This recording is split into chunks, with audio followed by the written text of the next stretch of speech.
निष्पक्ष निर्भीक जन क्रांति का पक्षधर एक सैलाब, बिना डरे जनता की हक की आवाज मेट्रो टुडे लाइव पर फॉलो एवं सब्सक्राइब करें। हम हैं आपकी असली आवाज मेट्रो टुडे लाइव। नमस्कार, मैं हूं सुशील चक्रवर्ती। आप मेरे साथ देख रहे हैं आपका अपना बढ़ता हुआ channel metro today live. Metro today live में आज हमारे साथ जुड़े हुए हैं कल्याण जी, जो जयपुर से जुड़ते हैं। कांग्रेस के मंडल अध्यक्ष हैं सांगानेर से।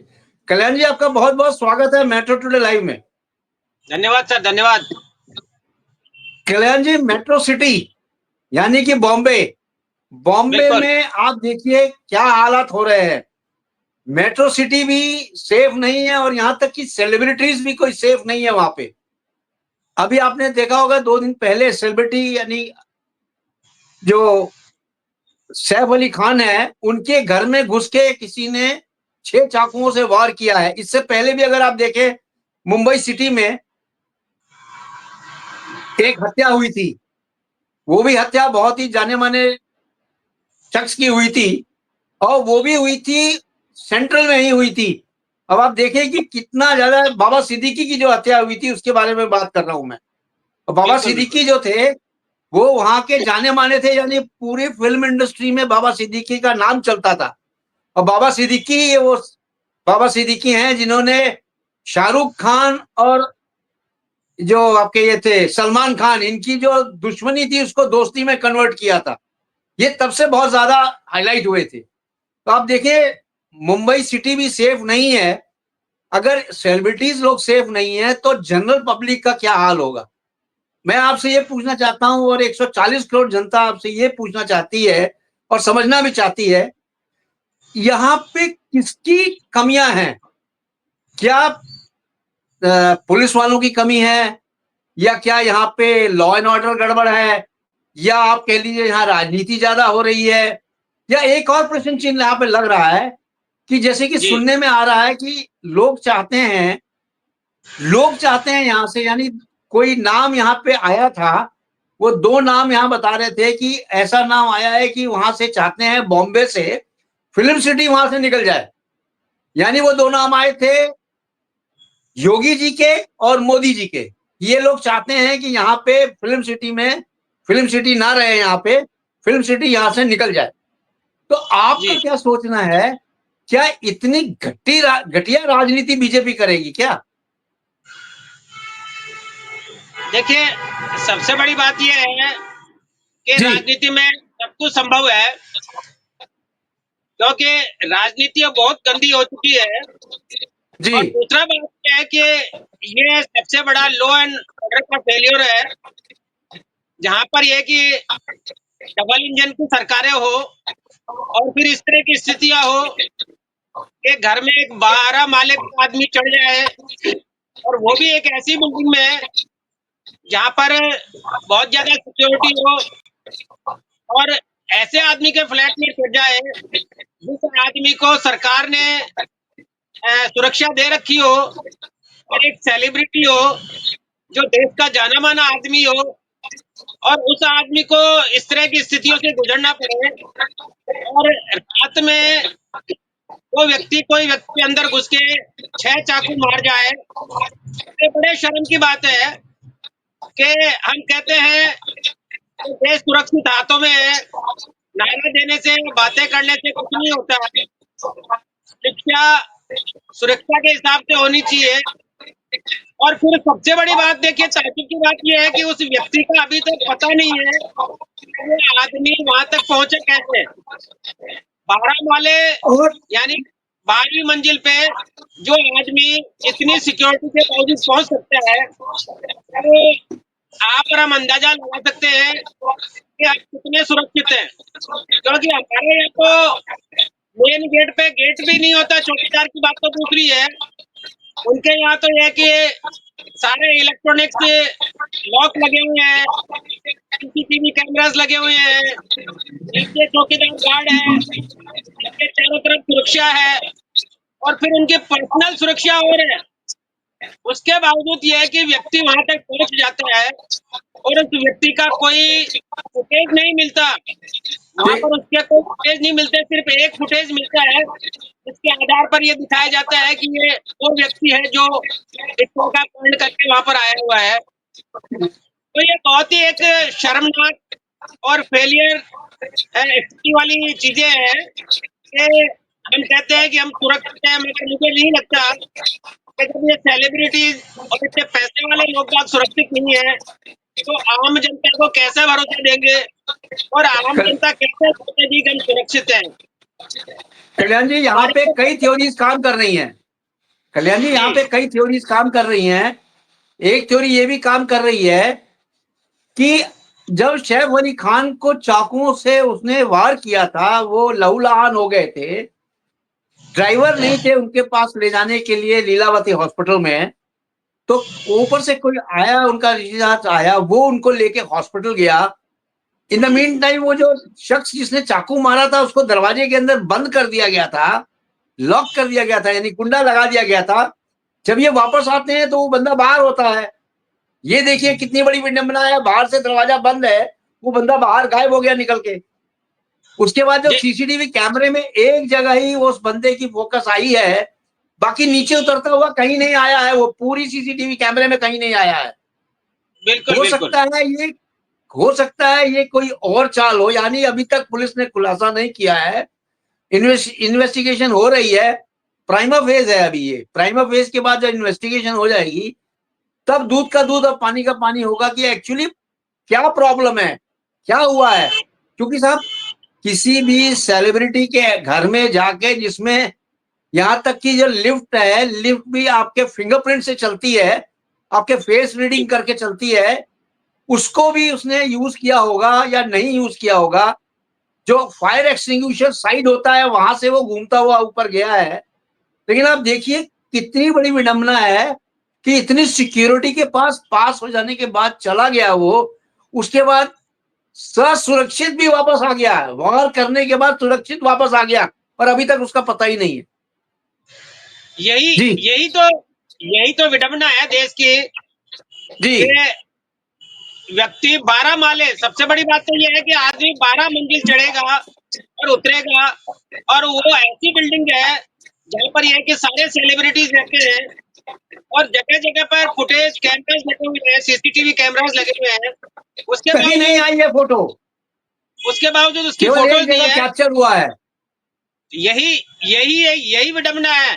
इससे लगता जी है जी कि ये देश में और लोगों में एक दहशत का माहौल फैलाने का कार्य किया जा रहा है, और ये कार्य बहुत ही उच्च स्तर पर है। मैं आपके टीवी के माध्यम से, आपके चैनल के माध्यम से लोगों को बताना चाहता हूँ कि ये बहुत छोटा काम नहीं है कि व्यक्ति का वहां तक चढ़ जाना और एक भी फुटेज में नहीं आना और फिर ऐसा बिल्कुल सेफ निकल जाना, बिना मिली बिल्कुल भगत और बिना किसी की साजिश के ऐसा कार्य नहीं हो सकता। और ये जैसा कि पहले बॉम्बे में एक आपने बताया कि बाबा सिद्दीकी जो थे, एक पॉलिटिशियन थे, अच्छे जाने पहचाने आदमी थे और राजनीति में अच्छा उनका वर्चस्व था। उस व्यक्ति को सरेआम गोलियों से भून दिया गया और उसका पता नहीं लगा। इसी के साथ साथ में सलमान खान पर जो गोलियां चली थी, गोलियां चलाई थी, वो सारे टीवी ने दिखाई। उसका अभी तक कोई ऐसा पता नहीं है कि किसने चलाई, क्या किया, कैसे किया। गोविंदा पर, हमारे जो अभिनेता है गोविंदा, फिल्म स्टार है, उनके ऊपर भी गोली चली और उनके टांग में गोली लगी और बाद में पता लगा कि वो अपनी राइफल साफ कर रहे थे, उससे गोली चली गई और सब एक दफा कर दिया। तो एक दहशत का माहौल बनाने के लिए और आम जनता में भय पैदा करने के लिए ये इस तरह की स्थितियां कर रहे हैं। और ये स्थितियां तभी होती है जब हमारा लॉ एंड ऑर्डर बिल्कुल फेल होता है, निष्क्रिय होता है, या फिर हमारे जितने भी लॉ एंड ऑर्डर के जो कर्मचारी हैं वो उनसे मिलीभगत होती है या उनसे मिले हुए रहते हैं, तो वो सारे के सारे इस तरह के प्लांट्स करते हैं, लोगों को गुमराह करते हैं और 4 दिन बाद में फिर दूसरा नया कोई कांड हो जाता है, लोग इसको भूल जाते हैं। तो ये सारी की सारी चीजें मेट्रो सिटीज में होना, मेट्रो सिटीज हमारे दिल्ली है, दिल्ली में भी इसी तरह की स्थितियां हैं, कलकत्ता है, कलकत्ता में भी इसी स्थितियां हैं, और बॉम्बे बॉम्बे जिसे कहते हैं कि बॉम्बे तो एक रईसों का प्रदेश है, रईसों का स्टेट है। और रईसों के साथ में इस तरह की स्थितियां होना और फिर ऑन डिमांड करना, पुलिस कहती है कि वो 1 करोड़ रुपए मांगा था। तो ये है कि रंगदारी वाला काम हो गया। हर जगह किसी का कोई भी आदमी जाएगा, चाकू दिखाएगा, फोन करेगा और धमकी देगा कि मुझे पैसा चाहिए। तो हम कहीं पे सुरक्षित नहीं है। सिर्फ यह है कि हम जुमलों में सुरक्षित हैं, जैसे कहते हैं कि हम सुरक्षित हाथों में हैं, हम सुरक्षित हाथों का जुमला चल रहा है। इसी तरह से मैं आपके माध्यम से बताना चाहूंगा कि हम हर तरफ से असुरक्षित हैं। हम बांग्लादेश की तरफ से असुरक्षित हैं, हम नेपाल की तरफ से असुरक्षित हैं, हम पाकिस्तान की तरफ से असुरक्षित हैं, हम चाइना की तरफ से असुरक्षित हैं, हम श्रीलंका की तरफ से असुरक्षित हैं और इवन ये कि हम भूटान की तरफ से असुरक्षित हैं, क्योंकि ये हमारे देश की सीमाएं हैं और इन सीमाओं में आदमी कहाँ से आता है, कैसे आता है, हमने बहुत सुरक्षा कर रखी है। कहने को तो कागजों में हमने हमारी जो मिलिट्री को डिप्लॉय कर रखा है और हमारे बहुत सारे इक्विपमेंट्स लगे हुए हैं, ड्रोन कैमरास लगे हुए हैं। उसके बावजूद इस तरह की स्थितियां हो जाना, ये बहुत ही एक दुखदपूर्ण कार्य है। और मैं जहाँ तक समझता हूँ कि इसके प्रति गवर्नमेंट को सजग और सावधान रहना चाहिए, क्योंकि ये चीजें देश के लिए अच्छी नहीं है।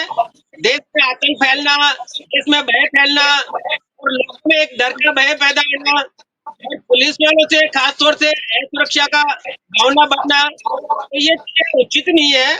मैं तो आपके माध्यम से यही कहना चाहूंगा कि हम लोगों को थोड़ा सा सतर्क रहना चाहिए। अगर कोई अनवांटेड, अनवांछित या अनजान व्यक्ति आपको दिखते हैं, आपके आसपास रहते हैं और उसकी गतिविधियां अगर मान लो आपको थोड़ी सी भी संदिग्ध लगती है, तो संबंधित थाने को इन्फॉर्म करें और उनको इन्फॉर्म बताएं कि भाई ये व्यक्ति इस तरह की स्थितियां करता है। या अगर मेरे को ये देखने में आया है कि हम जब पुलिस के पास में जाते हैं और अपना कर्तव्य एक आम नागरिक होने के नाते या देश से भक्त होने के नाते हम अपना कर्तव्य निभाने की कोशिश करते हैं, तो पुलिस हम लोगों को ही टॉर्चर करती है और उससे भी टॉर्चर करती है। कल्याण जी इसमें कल्याण जी इसमें मैं आपको थोड़ा सा करेक्शन करना चाहूंगा। आप डायरेक्ट जाएं पुलिस वालों के पास या किसी एनजीओ के थ्रू जाएं या किसी वकील साहब को साथ में लेके जाएं, आप सुरक्षित हाथों में जा रहे हैं।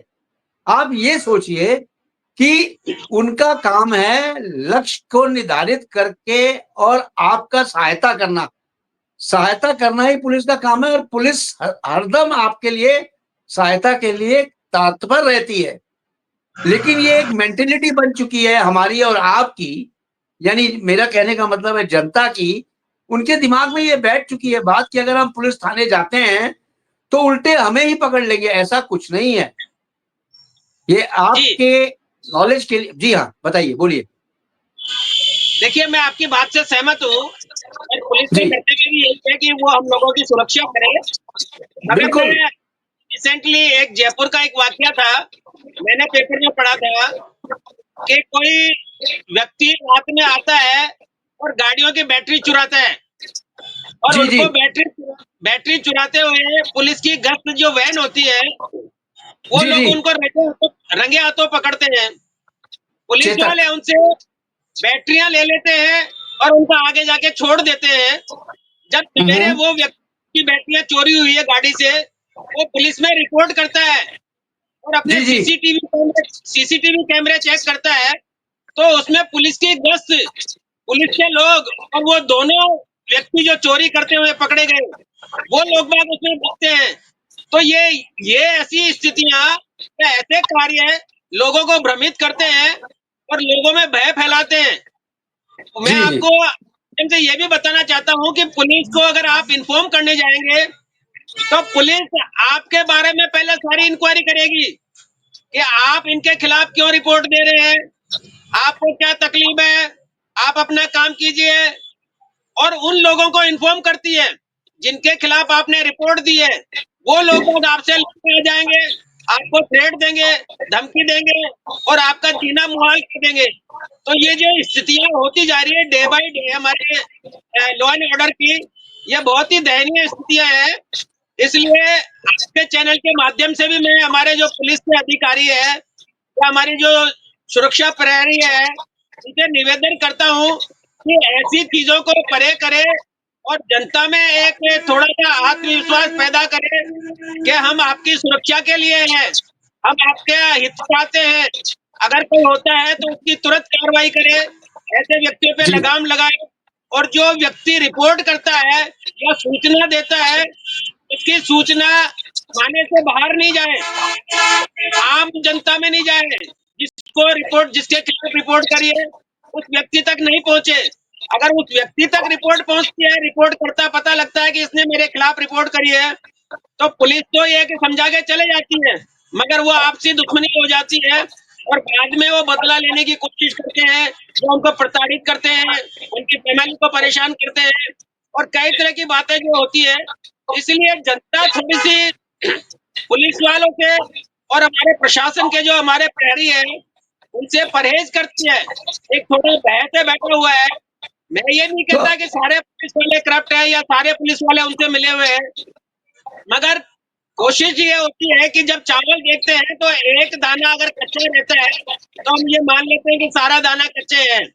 तो ये क्लियर वही वाली पूछताछ है कि एक व्यक्ति बुरा करता है, एक व्यक्ति बदमाशों को पनाह देता है और सारा थाना और सारा पुलिस महकमा बदनाम होता है।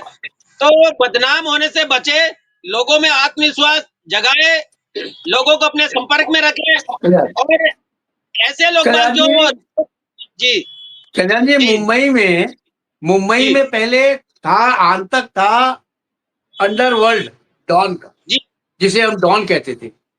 अब वो अंडरवर्ल्ड तो खत्म हो गया, लेकिन रंगदारी अभी भी वहां चल रही है। ऐसा कल वाले वाकया से, परसों वाले वाकया से ये प्रतीत हो रहा है कि अगर वो आया था, 1 करोड़ मांग रहा था, तो इसका क्या कारण हो सकता है इसके पीछे। हालांकि अभी बहुत जल्दी होगा इसके बारे में कुछ बोलना, क्योंकि पुलिस इसमें तहकीकात कर रही है और अंडर इन्वेस्टिगेशन ये केसेस हैं। हम तो यही दुआ करेंगे, 140 करोड़ जनता यही दुआ करेगी कि सैफ अली खान जो है सेफ रहे और आईसी यूनिट से जल्दी आए और अपने घर की तरफ प्रस्थान करे, क्योंकि उनका सेफ रहना, उनका जिंदा रहना बहुत जरूरी है उनकी फैमिली के लिए और 140 करोड़ जनता के लिए, क्योंकि वो सबके चाहते हैं। शर्मिला टैगोर जो है, आपको पता है, फिल्म इंडस्ट्री की जानी मानी हस्ती थी। नवाब पटौदी जो थे, जानी मानी हस्ती थी, हमारे क्रिकेटर, ये उनका बेटा है। तो जी ऐसी हस्ती के बेटे जो है, वो उसका जिंदा रहना बहुत जरूरी है, क्योंकि नवाबों का वो बेटा है। बिल्कुल बिल्कुल ऐसा नहीं है कि नवाबों को बेटा को जिंदा रहना है, लेकिन ये पूरी जनता ये चाहेगी इनको कुछ नहीं हो, क्योंकि ये पीढ़ी दर पीढ़ी बहुत अच्छा लोग हैं और अच्छे काम करते हैं। जी जी जी देखिए, बताइए। आपके चैनल के माध्यम से मैं भी ईश्वर से प्रार्थना करता हूँ कि वो जल्दी स्वस्थ हो जाए और जल्दी स्वस्थ से लाभ करके अपने घर आए। मगर इसके साथ साथ ही ये है कि जो हमारा प्रशासन है उसको भी सुरक्षा मुहैया करवानी चाहिए। और जैसा आपने बताया कि डी कंपनी, जिसे दाऊद इब्राहिम कहते हैं, वो बरसों जी पहले एक ब्लास्ट हुआ था और उसमें इन्वॉल्व था। उसके बाद में वो बॉम्बे छोड़ के बाहर चले गया और आज आ विदेश गया। में बैठे हैं और उसके गुर्गे आज भी काम कर रहे हैं। उसकी कहीं न कहीं जड़ें आज भी फैली हुई है। तो इन जड़ों को नेस्त नाबूद करना अति आवश्यक है। दूसरी बात ये है कि हमारे जो क्रिमिनल आदमी हैं, जेल में बैठे रहते हैं और जेल में रहने के बावजूद वो दूसरे को थ्रेट देते हैं, रुगाई करते हैं, तो इस पे अंकुश लगना चाहिए। क्योंकि ऐसे में क्या होता है कि अगर कोई आदमी को थ्रेट मिलती है या उसका महिमा मंडन होता है, हमारे मीडिया वाले जो हमारे टीवी चैनल्स हैं, ऐसे बहुत ज्यादा मीडिया में महिमा मंडन करते हैं उस व्यक्ति का कि उन्होंने 2 करोड़ रुपए मांगे हैं, फलाने व्यक्ति से मांगे हैं, जेल में बंद है और उनको मारने की धमकी दी है। तो इस तरह की चीजें देख देख के दूसरे लोग बाग भी उनका अनुसरण करते हैं और दूसरे लोग बाग भी डॉन बनने की कोशिश करते हैं। क्योंकि जहाँ बेरोजगारी होगी, वो व्यक्ति है कि फटाफट पैसा बनाने वाली मशीन की तरह काम करना चालू करता है। तो मैं जी आपके चैनल के माध्यम से भी ये चाहूंगा कि उन लोगों का महिमा मंडन नहीं किया जाए। अगर उन्होंने धमकी दी है तो उस पे कार्रवाई करें। कार्रवाई जो कार्रवाई होती है, कानून के मुताबिक जो कार्रवाई होती है वो कार्रवाई करे और दूसरे लोगों को सबक मिले, ऐसी कार्रवाई करे ताकि वो लोग बाग जेल में रहते हुए, पुलिस कस्टडी में रहते हुए वो आपको धमकियां दे रहे हैं और आप पैसा देने के लिए मजबूर हो। आप एक बार पैसा नहीं देते, आप रिपोर्ट करते हैं, दूसरे दिन आपके घर पे फायरिंग हो जाती है। इनको रोके और इन लोगों को महिमा मंडन नहीं करें, इन लोगों की पॉपुलैरिटी नहीं बढ़ाए कि उसने जी ऐसा किया था इसलिए वो ऐसा हो रहा है। जैसा कि पहले दाऊद के नाम से कोई फोन करता था और व्यक्ति पैसे लेके पहुंच जाता था, तो वो स्थिति पुनः वापस हमारे मेट्रो सिटीज में, दिल्ली में, बॉम्बे में, कलकत्ता में होने जा रही है। और ये जितने भी इस तरह के क्रिमिनल्स हैं और जितने भी इस तरह की एक्टिविटीज में इन्वॉल्व है, उन लोगों को, पुलिस को और हमारे प्रशासन को अंकुश लगाना चाहिए और जनता को भरोसे में लेकर अपना और पुलिस वालों का एक आत्मविश्वास, भाईचारे का विश्वास या एक बड़े भाई का छोटे भाई का विश्वास देकर ढाढ़स बंधाए और उनको सांत्वना दे कि हम आपके साथ में हैं, हम आपकी सुरक्षा के लिए बैठे हैं। अगर आपको कोई तकलीफ होती है तो आप अपने बेस एनी टाइम 24 आवर्स में कभी भी आप हमारे पास कॉल कर सकते हैं, या फिर इस तरह के जैसे नंबर्स दे रखे हैं, जैसे 112 है, 2 नंबर है, हेल्प नंबर है, तो इनके तो थ्रू जो है ना, जो गाड़ी आती है तो गाड़ी वाले मदद करेंगे और गाड़ी वाले सांत्वना देके जाए अगर किसी के साथ में कोई ट्रेजेडी होती है, कोई हादसा होता है। जैसा कि अभी यहाँ पर जो है बॉम्बे में ये कांड हुआ और रात में ड्राइवर तो रहता नहीं है, मगर उनको ड्राइवर की व्यवस्था नहीं मिली तो टैक्सी से जाना पड़ा।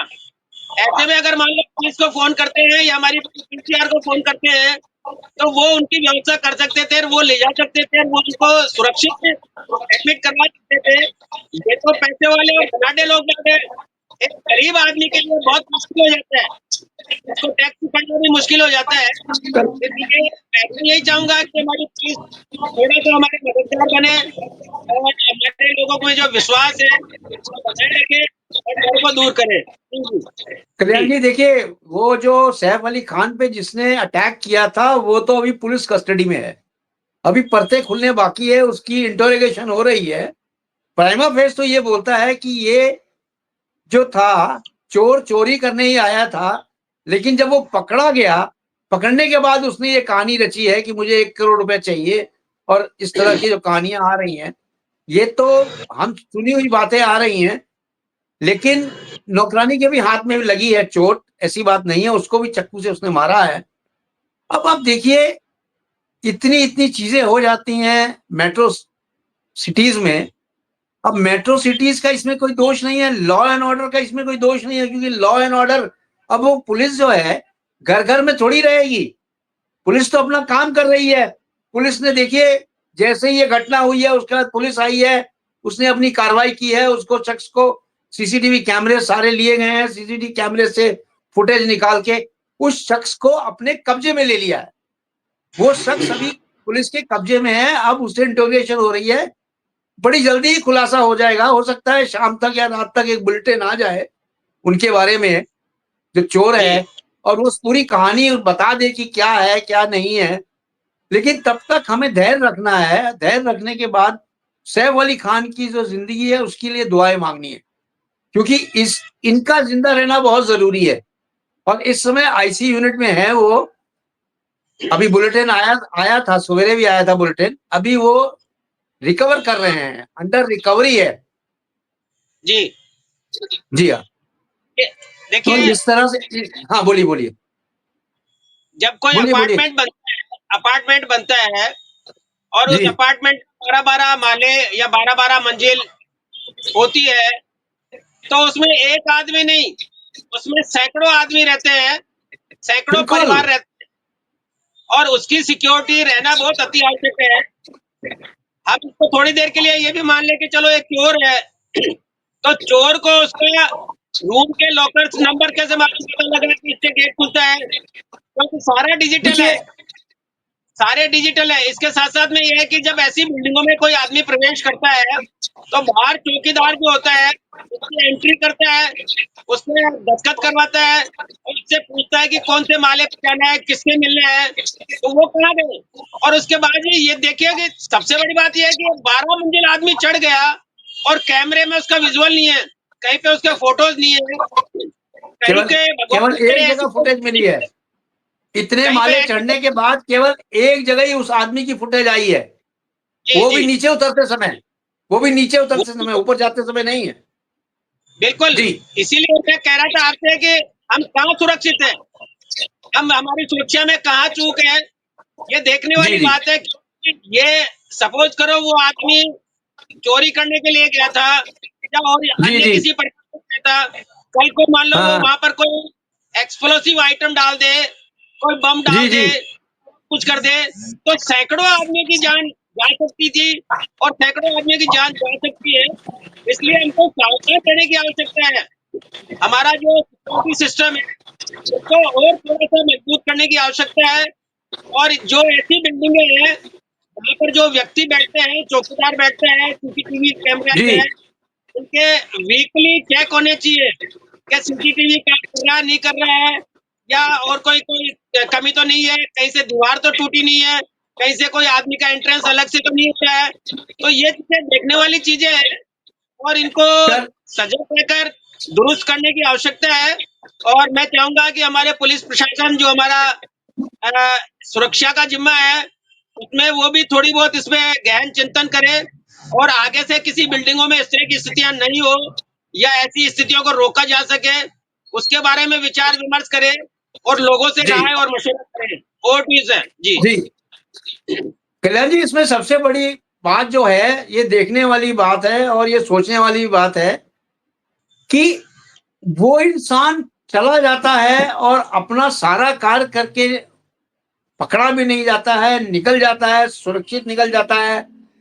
लेकिन एक चीज समझ में नहीं आती है, जब उसको दरवाजे के अंदर बंद किया था, वो दरवाजा खोला तो खोला किसने? क्योंकि कई प्रश्न चिन्ह हैं, कई इसमें थ्योरी चल रही हैं। अब यही देखने वाली बात है कि ऐसा हुआ कैसे, और उस चोर के हाथ में कुछ नहीं लगा और वो बिल्कुल केवल मारा पीटी करके खंजर से यानी चाकू से मार के निकल गया। बिल्कुल तो यानी बिल्कुल कि आप ये भी हो सत्य सकता है कि वो अपनी सुरक्षा, चोर जो है अपनी सुरक्षा के लिए वो चाकू लाया होगा और जैसा कि उसने किया होगा कांड वांड करके भाग गया होगा। नहीं, बिल्कुल आप सत्य कह रहे हैं, मैं आपकी बात से सहमत हूँ। मगर इसके हम्म, ताज्जुब ये भी होता है कि जिस व्यक्ति की फोटो दिखाई जा रही है वो जी जी व्यक्ति सैफ अली खान से ज्यादा मजबूत नहीं है, सैफ अली खान करेक्ट, उससे ज्यादा मजबूत है।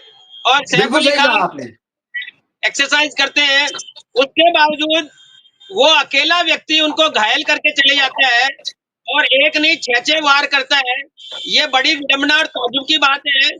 मुझे तो ये लगता है कि इसकी स्टोरी में और अगर इंक्वायरीज होगी तो अन्य लोगों का भी इसमें सहयोग मिलेगा, साथ मिलेगा, क्योंकि एक सिंगल आदमी इतना बड़ा कांड नहीं कर सकता और वो भी एक करेक्ट, कमजोर व्यक्ति हो, सामने वाला व्यक्ति पहलवान आदमी हो और उससे ज्यादा मजबूत हो और कमजोर व्यक्ति उसको मार के चले जाए, ये गले उतरने वाली स्थितियां नहीं है। और इसकी जो सीसीटीवी कैमरा में जो आए हैं हो सकता है ये कोई अन्य व्यक्ति हो जो कांड करके गया हो, कोई अन्य व्यक्ति हो या इसका बिल्कुल सहयोगी हो, बिल्कुल क्योंकि हो इसको सकता कहीं पे है। भी चोट नहीं लगी है और ये आराम से जी ऐसे जी उतर रहा है जैसे कोई बिल्डिंग में से कोई आदमी मकान मालिक उतर रहा है, उसमें कोई जी हड़बड़ी जी नहीं है, कोई जल्दबाजी ये नहीं है। तो ये तो जी वैसा लग रहा था जैसे कि हीरो ने, जैसे फिल्मी स्टाइल होता है ना, हीरो बिल्कुल ने बिल्कुल किसी किसी को मारा, यानी खलनायक को मारा, और खलनायक हीरो को ज्यादा चोट लगी और खलनायक मार के भाग गया, यानी ऐसा सिचुएशन चल रहा था ये। बिल्कुल अब बिल्कुल आप सत्य बात देखिए, है। हीरो को ज्यादा चोट लगी है और हीरो को ऐसी चोट लगी है कि जितने भी उसने फिल्मों में काम किया है उसमें कुछ काम नहीं उसका आया, कोई वो बचाव का कुछ कर ही नहीं सका, क्योंकि उसके बिल्कुल स्पाइनल कॉर्ड में जब उसने चाकू मारा तो स्पाइनल कॉर्ड में 2.5 इंच का चाकू टूट गया। अब आप देखिए कितनी बड़ी चीज है, स्पाइनल कॉर्ड में टूट जाना चाकू, यानी कि पूरा अपंग भी कर सकता था वो, अगर अंदर रहता और ज्यादा देर लगता तो काफी चोट भी लग सकती थी, और काफी बिल्कुल चोटें बिल्कुल भी आई हैं सैफ अली खान को, ऐसी बात नहीं है। लेकिन अभी बिल्कुल वो सर। सेफ हैं, सेफ हैं। आप कुछ बोलना चाहेंगे इसके बारे में तो आप बोलें, आखिरी के 5 मिनट हैं आपके पास। मैं जी भगवान से यही दुआ करता हूँ और मैं तो आपके चैनल के माध्यम से और जो हमारे 140 करोड़ देशवासी उनकी तरफ से है। तो यही चाहता हूँ कि सैफ अली खान जल्दी स्वस्थ हो जाए और जल्दी अपने काम पे लौटे और अपनी दिनचर्या को निभाए और आगे से इस तरह के हादसे या इस तरह की स्थितियां अन्य व्यक्ति के साथ नहीं हो। हम लोग बात सब सुरक्षित रहें और सावधान रहें और हमारे आसपास जितने भी गतिविधियां, अगर कोई गलत गतिविधियां होती है या कोई संदिग्ध व्यक्ति अगर दिखता है या संदिग्ध में कोई इस तरह की स्थिति दिखे, तो सब लोग अपने अपने नियरेस्ट थाने को या नियरेस्ट पुलिस चौकी को इन्फॉर्म करें और उनसे रिक्वेस्ट करें कि भाई मुझे इस तरह की स्थितियां यहाँ पर दिख रही है, आप इसकी इंक्वायरी करें। साथ ही मैं पुलिस से भी रिक्वेस्ट करूंगा आपके चैनल के माध्यम से कि वो ऐसे लोगों को प्रोत्साहित करें और उनको ढाढ़स बंधाए, उनके सुरक्षा का जिम्मा ले ताकि ज्यादा से ज्यादा लोग बाग पुलिस को इन्फॉर्म कर सके और पुलिस का सहयोग कर सकते। यही मेरा तो देशवासियों से एक आपके थ्रू संदेश है कि जल्दी ठीक हो जाए और हम देश में सुरक्षित रहें। जो हमारा एक भय का माहौल है, डर का माहौल है, वो खत्म हो जाए और हमारा लॉ एंड ऑर्डर प्रॉपर तरीके से अपना कार्य करे और हम सुरक्षित रहें। और तो चलिए कल्याण जी, आपको 140 करोड़ जनता ने सुना और मेट्रो सिटीज के बारे में आपने जो सुझाव दिया है वो भी सुना लोगों ने। हम सब यही दुआ करते हैं कि सैफ अली खान सुरक्षित रहें और अपने घर वापसी आए, जल्दी से जल्दी वापस आए। Health is better than cure. जय हिंद, जय भारत। जय हिंद, जय भारत सर।